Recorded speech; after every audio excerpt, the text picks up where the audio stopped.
জয় গুরুদেব, জয় গুরুদেব, জয় গুরুদেব। জয় রাধে, জয় রাধে, জয় রাধে। আজকের পাপমোচন একাদশী ব্রতর মহত্তম আমি বর্ণনা করিতেছি, আপনারা সকলে শ্রবণ করিবেন। রাধে রাধে। ভবিষ্যৎ পুরাণে যুধিষ্ঠির শ্রীকৃষ্ণ সংবাদে মহারাজ যুধিষ্ঠির ভগবান শ্রীকৃষ্ণকে প্রশ্ন করিলেন, হে প্রভু, বিষ্ণু মাস অর্থাৎ চৈত্র মাসে কৃষ্ণপক্ষিয়া একাদশী কি নামেতে প্রসিদ্ধা? কি তার ফল? আপনি যথাযথ আমাকে বলুন।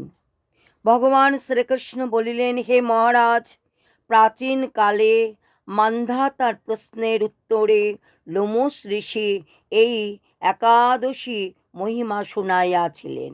এই ব্রত পালনের জীবের সর্বপ্রকার পাপ হরণ করে, পিশাচ তব্য নাশ করে এবং বহুবিধ ফল গুণ শুভ ফল প্রদান করে থাকে। লোমশ ঋষি বললেন, হে রাজন, প্রাচীনকালে ধনপতি কুবের চিত্ররথ নামে সুন্দর এক পুষ্পদান ছিল, তথায় চির বসন্ত সদা সর্বক্ষণ বিরাজিত।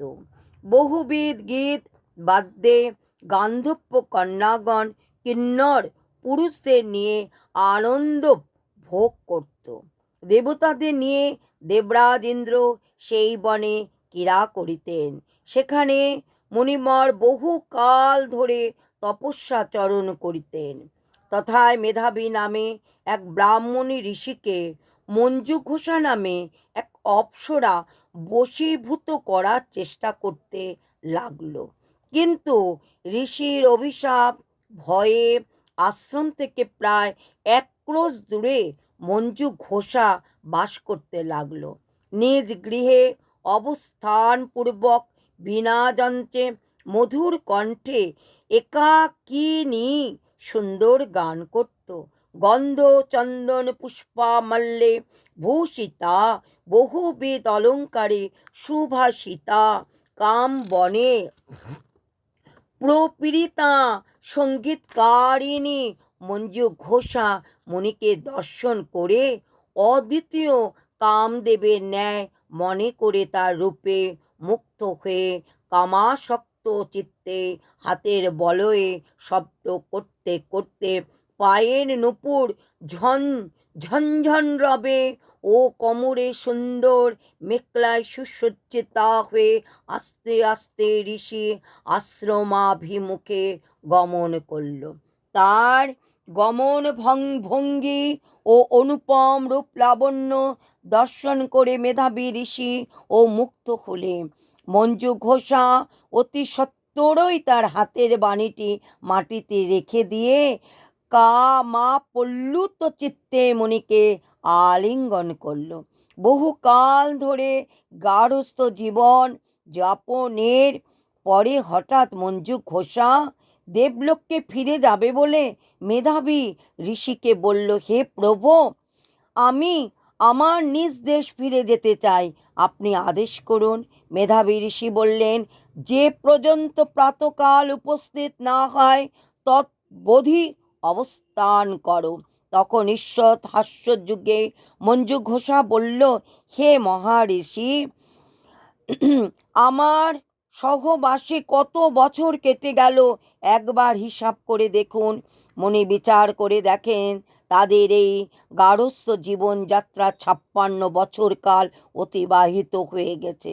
তিনি সামান্য ধ্যানস্থ হয়ে মঞ্জুঘোষার প্রতি ক্রোধে অগ্নিমূর্তি ধারণ করলেন। সেই কালরূপা তপস্যার ক্ষয়কারিণী দুরাচারিণী পাপিষ্ঠা মঞ্জুঘোষাকে বলতে লাগলেন, হে পাপিষ্ঠে, তোকে ধিক!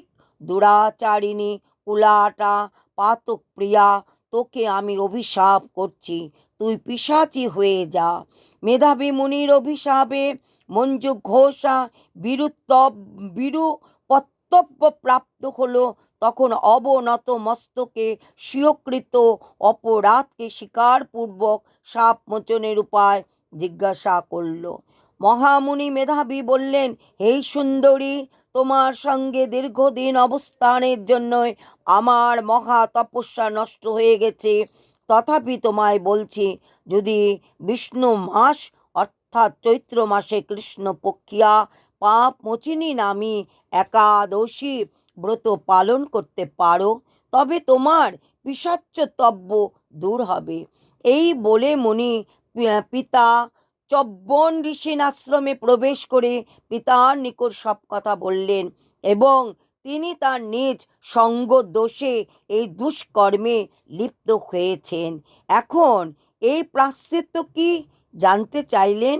তদুত্তরে মহিষী চব্বন বলেছিলেন, হে পুত্র, তুমি যে দুষ্কর্ম করেছ তা প্রতিকারের উপায় একমাত্র চৈত্র মাসে কৃষ্ণ পক্ষিয়া একাদশী ব্রত পালনে তোমার পাপ বিদূরিত হবে।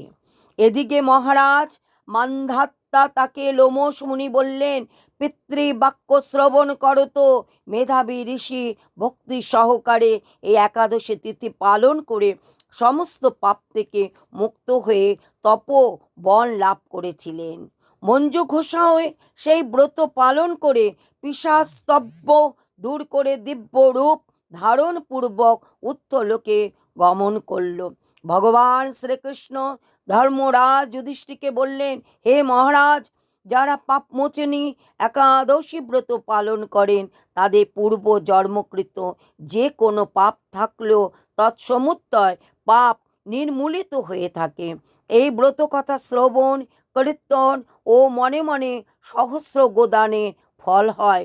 ব্রহ্ম হত্যাকারী, সুবর্ণ অপহরণকারী, মদ্যপায়ী ও অতি জঘন্য নিকৃষ্ট পাপীগণ এই ব্রতাচরণে পর্বত প্রমাণ পাপরাশি থেকে মুক্ত হয়ে উদ্ধব্য অথবা ভগবদ্ধামে গমন করে।